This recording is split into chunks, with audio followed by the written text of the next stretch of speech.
27장. 우리가 이탈리아로 항해할 준비를 마치자 바울과 다른 죄수 몇이 친위대의 일원인 율리오라는 백부장 감독하에 배치되었다. 우리는 아드라무테노에서 온 배에 올라탔다. 그 배는 에베소와 서쪽 항구로 향하는 배였다. 데살로니가 출신의 마케도니아 사람 아리스다고가 우리와 동행했다. 이튿날 우리는 시돈에 입항했다. 율리오는 바울을 아주 관대하게 대했다.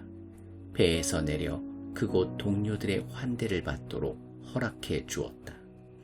다시 뱃길에 오른 우리는 서쪽에서 불어오는 맞바람 때문에 키프로스 북동 해안을 바람막이 삼아 북쪽으로 항해했다.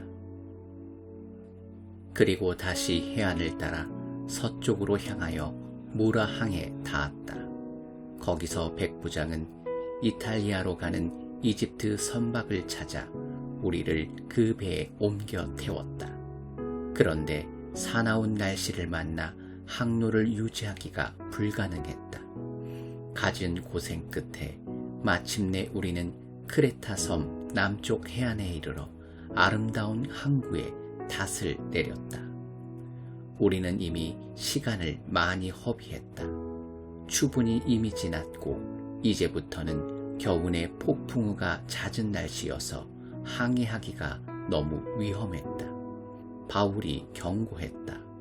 지금 바다로 나갔다가는 재난을 당해 짐과 배는 말할 것도 없고 목숨까지 잃을 것입니다.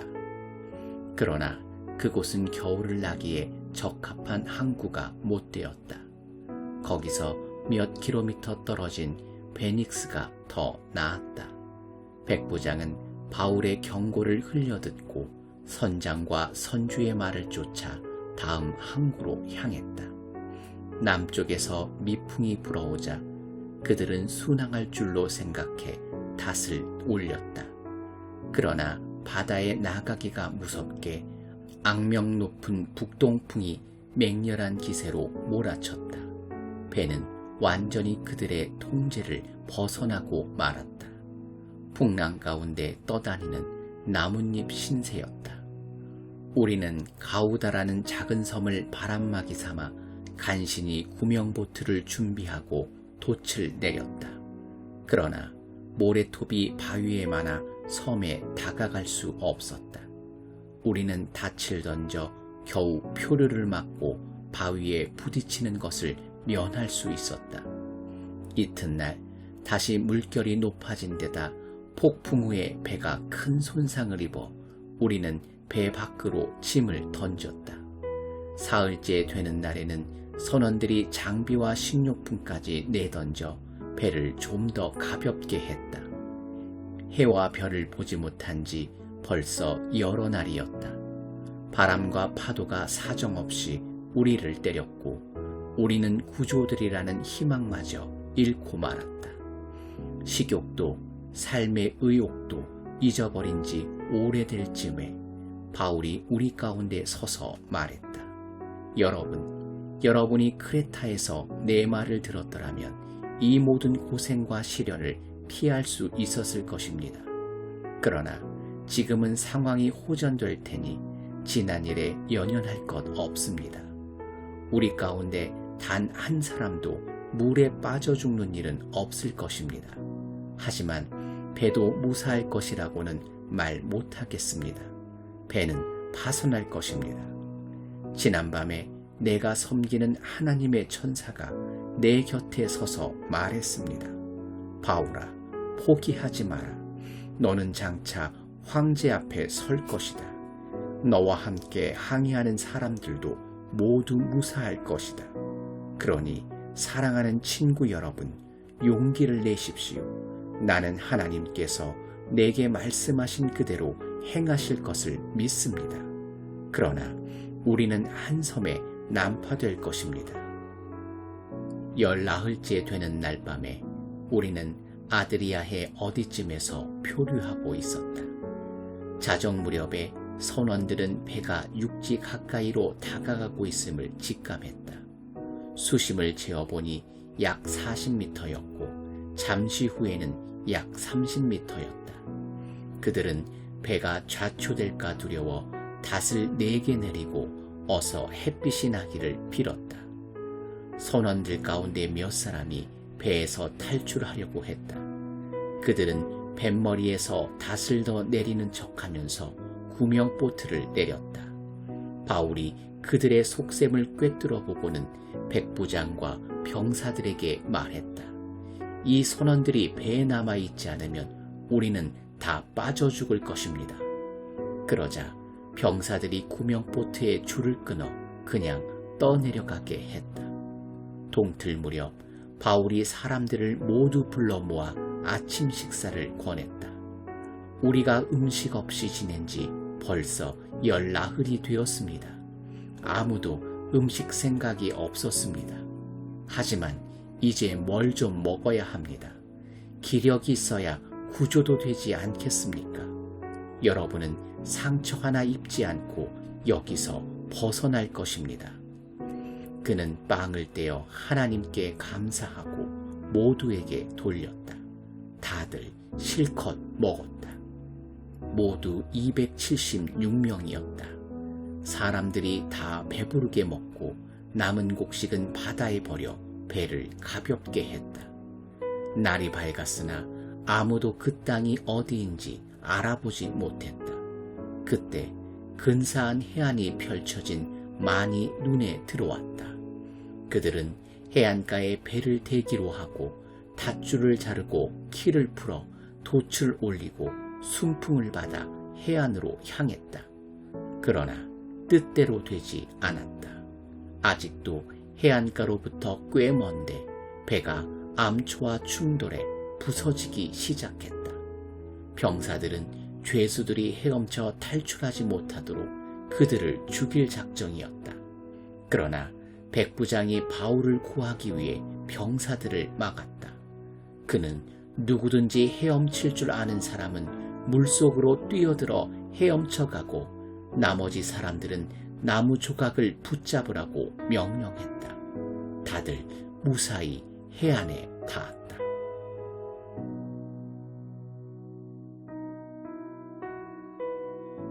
(28장) 인원을 점검해보니 모두가 무사했다. 우리가 있는 곳이 몰타 섬이라는 것을 알았다. 그곳 원주민들이 우리에게 특별히 친절을 베풀어 주었다. 비가 오고 날이 추워서 우리가 흠뻑 젖자 그들은 큰 불을 피우고 그 주위에 우리를 모이게 했다. 바울도 힘껏 거들기 시작했다. 그가 나뭇가지 한 다발을 모아다가 불에 넣자 불 때문에 깨어난 독사가 그의 손을 물고 놓지 않았다. 원주민들은 바울의 손에 매달린 뱀을 보고 그가 살인자여서 응분의 벌을 받는 것이라고 단정했다. 바울은 손을 털어 뱀을 불 속에 떨어버렸다. 그는 물리기 전과 다름없이 멀쩡했다. 그들은 그가 급사할 것으로 예상했다가 그런 일이 일어나지 않자 이번에는 그가 신이라고 단정했다. 그 섬의 지역 주장은 보블리오였다. 그는 우리를 손님으로 자기 집에 맞아들여서 몸도 녹이고 사흘 동안 편히 묵게 해 주었다. 마침 보블리오의 아버지가 고열과 이질로 앓아 누워 있었다. 바울이 노인의 방에 들어가서 안수하고 기도하자 그의 병이 나았다. 그가 나았다는 소식이 순식간에 퍼졌고 이내 그 섬에 병든 자들이 와서 고침을 받았다. 우리는 몰타에서 3달 동안을 아주 잘 지냈다. 그들은 우리를 극진히 대접해 주었다. 모든 쓸 것을 채워주고 남은 여정에 필요한 장비까지 챙겨주었다. 그곳 항구에서 겨울을 난 이집트 선박이 이탈리아로 떠날 준비가 되어 우리도 그 배에 올랐다. 그 배의 머리에는 쌍둥이 자리, 곧 천상의 쌍둥이가 조각되어 있었다. 배는 수라구사에 사흘 동안 정박해 있다가 해안을 따라 레기온으로 올라갔다. 이틀 후에 우리는 남풍을 힘입어 나폴리만에 입항했다. 거기서 우리는 그리스도인 동료들을 만나 일주일 동안 함께 지냈다. 그 후에 우리는 로마로 갔다. 로마의 동료들이 우리가 온다는 소식을 듣고 마중을 나왔다. 그 가운데 한 무리는 아피온 광장까지 나왔고 다른 무리는 새 막사라는 곳으로 우리를 맞았다. 그것은 감정을 주체할 수 없는 만남이었다. 바울은 찬양이 흘러넘쳐 감사의 기도로 우리를 인도했다.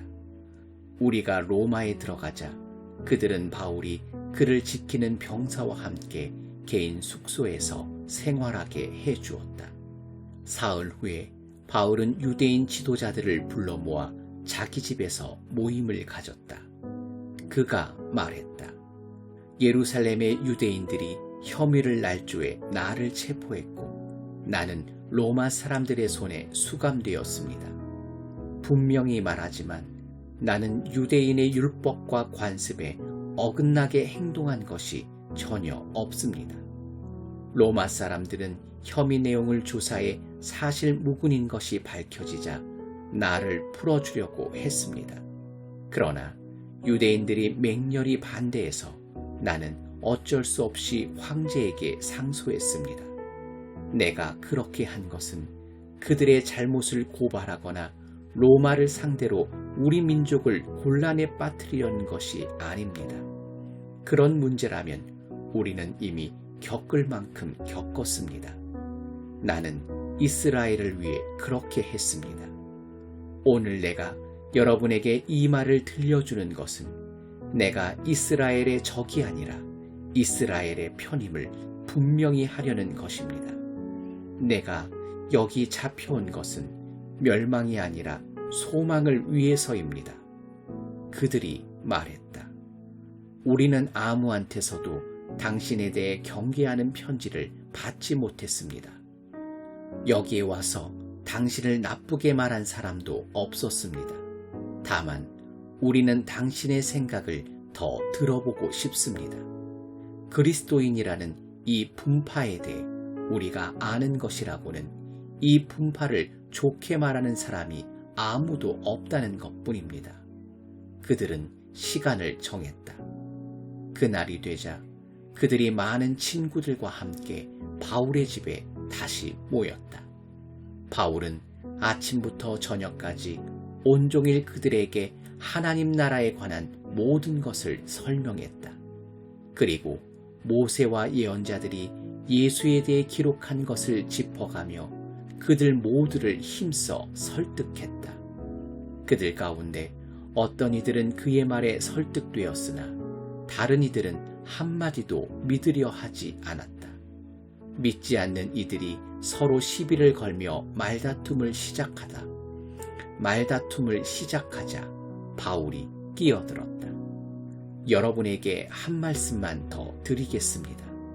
성령께서 예언자 이사야를 통해 우리 조상에게 말씀하실 때 그분은 이것을 분명히 알고 계셨습니다. 이 백성에게 가서 이렇게 말하여라. 너희가 귀로 듣겠으나 한마디도 듣지 못할 것이요 눈으로 보겠으나 하나도 보지 못할 것이다. 이 사람들은 머리가 꽉 막혔다.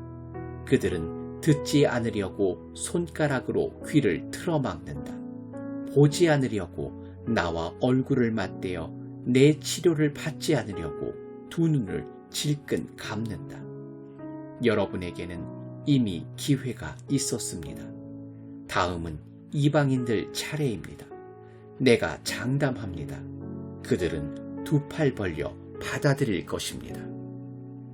2년 동안 바울은 셋집에서 살았다. 그는 찾아오는 사람 누구나 맞아들였다. 바울은 긴박한 마음으로 하나님 나라의 일을 모두 전하고 예수 그리스도에 관해 모든 것을 설명했다. 그의 집문은 항상 열려 있었다.